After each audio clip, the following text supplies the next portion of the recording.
की इस विचार गोष्ठी की अध्यक्षता कर रहे इस गौरवशाली महाविद्यालय के परिकल्पक प्रधानाचार्य प्रोफेसर भाई डॉक्टर राजेश्वर प्रसाद यादव जी,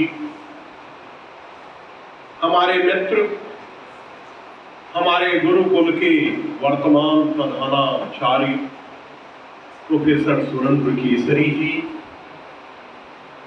सुख दुख में साथ रहने वाले, साहित्य और विज्ञान में समान हस्तक्षेप रखने वाले प्रोफेसर राजनाथ यादव जी, हमारे अभिभावक पंडित नंद किशोर मिश्रा आदित्य जी और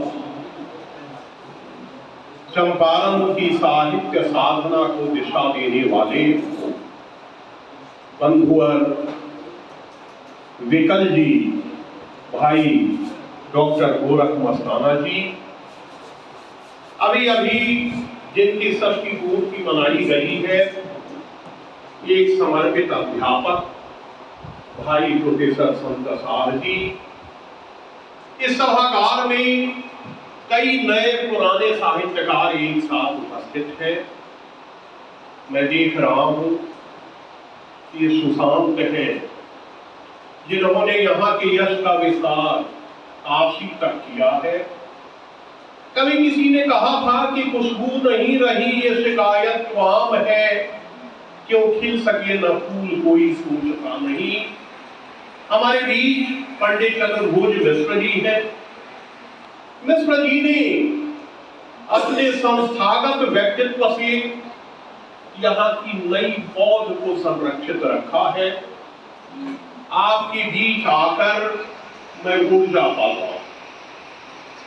अभी अभी सम्मान की बात हुई, तो यह तो मेरा घर है, मेरी जन्मभूमि है, मेरी संस्कार भूमि है। यहां जब मैं आता हूं तो आशीर्वाद लेने आता हूं, आपका स्नेह लेने आता हूं। आज जो विषय रखा गया है, साहित्य, समाज और संस्कृति, तीनों में गहरा संबंध है। साहित्य क्या है? वह मानवीय संवेदना का संस्कार करने वाला रचनात्मक शब्द नियोजन है। मनुष्य को मनुष्य बनाने की पहल करने में साहित्य की सर्वाधिक महत्वपूर्ण भूमिका होती है। साहित्य हमें दृष्टि देता है, साहित्य हमारे चिंतन का विस्तार करता है, हमारे भीतर की रचनात्मकता को जगाकर वह हमारी पशुता को मार। साहित्य अपने समय से बंधा होता है और समय का चित्रण करके वह काल जयी हो जाता है। रचनाकार चाहे किसी युग का हो, उसके साहित्य में उस युग की चुनौतियां व्यक्त होती हैं, उस युग के मूल्य व्यंजित होते हैं। यही कारण है कि एक राम कथा पर 300 से अधिक महाकाव्य लिखे गए भारतीय भाषाओं में। कथा एक है, लेकिन व्यथा अलग अलग। वाल्मीकि के राम एक नए निर्माण के लिए पहल करने वाले राम हैं। वे हमारी शक्ति है, एक दिव्य शक्ति के रूप में है। तुलसी के राम जब आते हैं तो वे पराधीन भारत में एक नई चेतना का संस्कार करते हैं। वे संबंधों के सौंदर्य शास्त्र को हमारे बीच रखते हैं। रामचरितमानस महाकाव्य भी है, वह धर्म शास्त्र भी है, आचार शास्त्र भी है और संबंधों का सौंदर्य शास्त्र भी। वे संबंधों की बात करते हैं, वे मर्यादा की बात करते हैं, वे लोक मंगल की बात करते।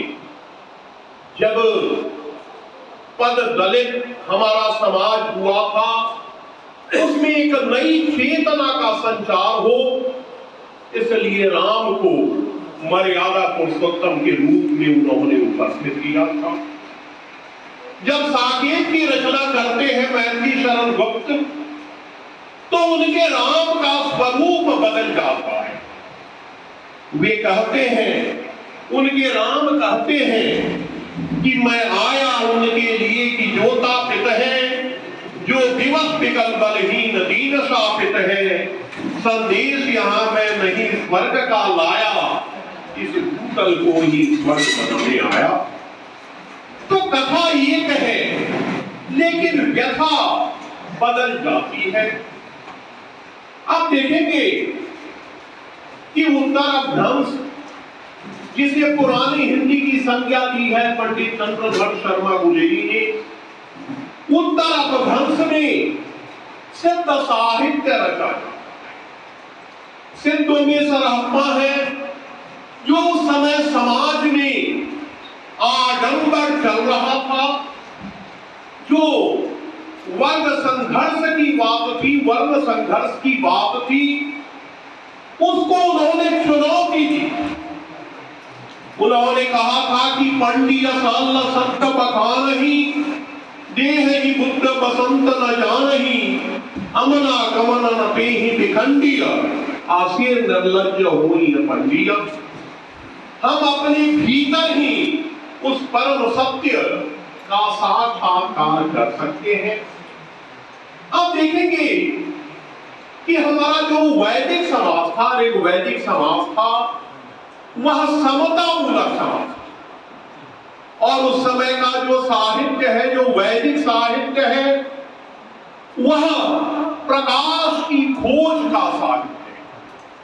हमारे देश का नाम भारत है, तो यह इसलिए भी है कि यह आभा में रत रहने वाला देश है। हमारे पूर्वजों ने कहा था, तमसो मां ज्योतिर्गमय, अंधकार से प्रकाश की ओर सनातन यात्रा करने वाले एक राष्ट्र का नाम है भारतवर्ष। तो हमारे पूर्वजों ने वह यात्रा की, प्रकाश की खोज की। अभी आपने आलोक पर्व मनाया है।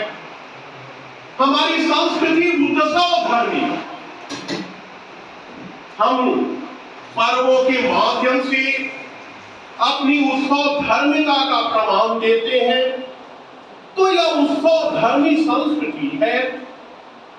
साहित्य संस्कृति का संरक्षक भी होता है, पोषक भी होता है, प्रवर्तक भी होता है। और समाज जैसा समाज होगा, वैसा ही साहित्य होगा।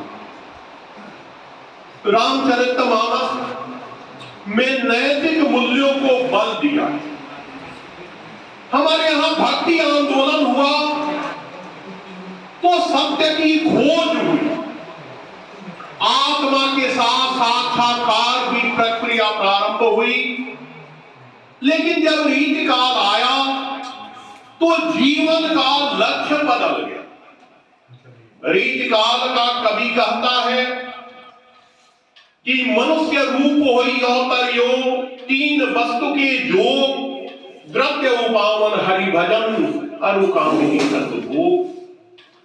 धर्म वह है जिसको धारण करने से हमारी मनुष्यता संरक्षित हो, हमारी मनुष्यता दीप्त हो।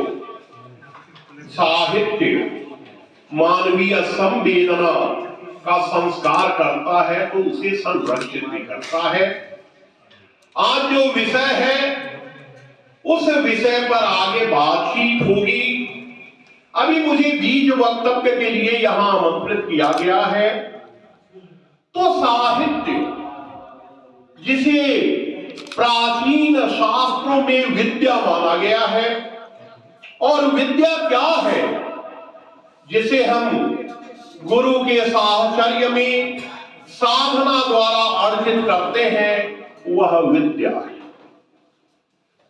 तो साहित्य एक विद्या है।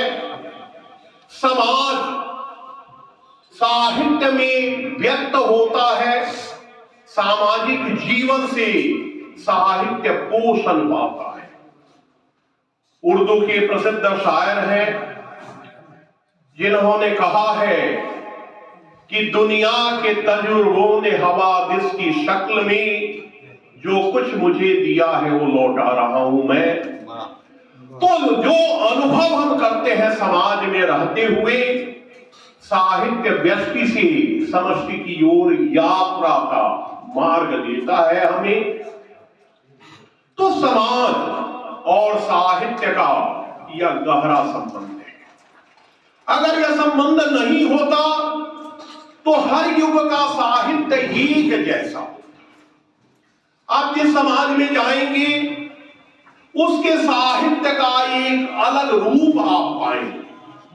साहित्य के रूप को, उसकी संवेदना को समाज प्रभावित करता है। और संस्कृति जिसके बारे में प्रिय सुनील ने कहा है, वह क्या है?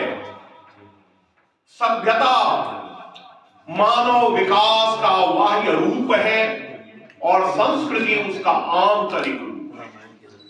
संस्कृति के माध्यम से हम अपने अतीत के दाय को ग्रहण करते हैं।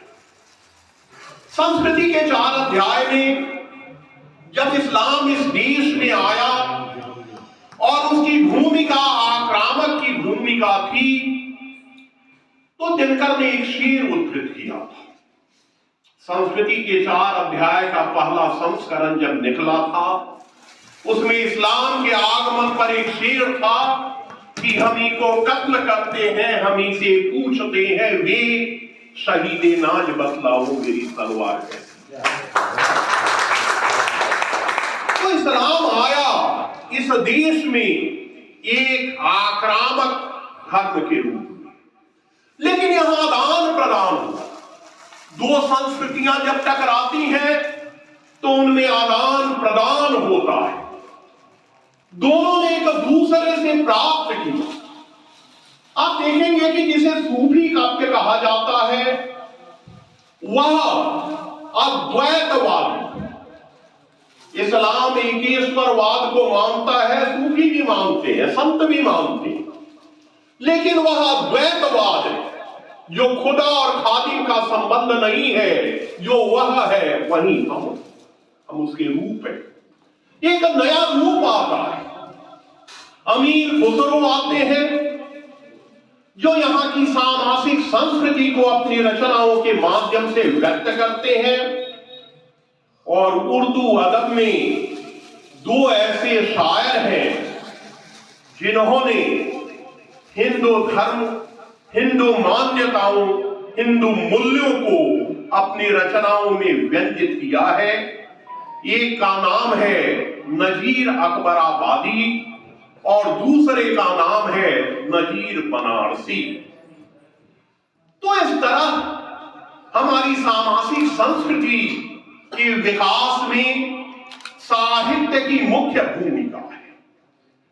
और इस तरह आज हम जब बात करेंगे तो यह देखेंगे कि आज जो अपसंस्कृति का दौर है, जब हमारे मूल्य बदल रहे हैं, जब बाजार घर के भीतर दस्तक देने लगा है, उस समय हम अपने जीवन मूल्यों को, अपनी सांस्कृतिक चेतना को, अपने सामाजिक जीवन को कैसे बचा सकते हैं, कैसे बेहतर बना सकते हैं, इन्हीं प्रश्नों पर आज की संगोष्ठी में बातचीत होगी।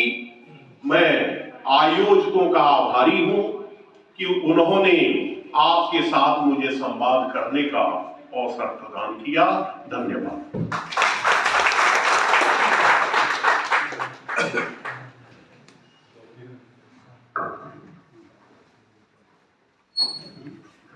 बहुत बहुत धन्यवाद। गुरुवर को सुनना अपने आप में एक अनूठा अनुभव होता है। और जिन्होंने गुरुवर को नहीं सुना है उन्हें विराटता का अनुभव नहीं होगा। ब्रह्म क्या होते हैं गुरुवर को देखने के बाद पता चलता है कि ब्रह्म ऐसे ही होते हैं। मैं अपने प्राचार्य महोदय से आग्रह करूंगा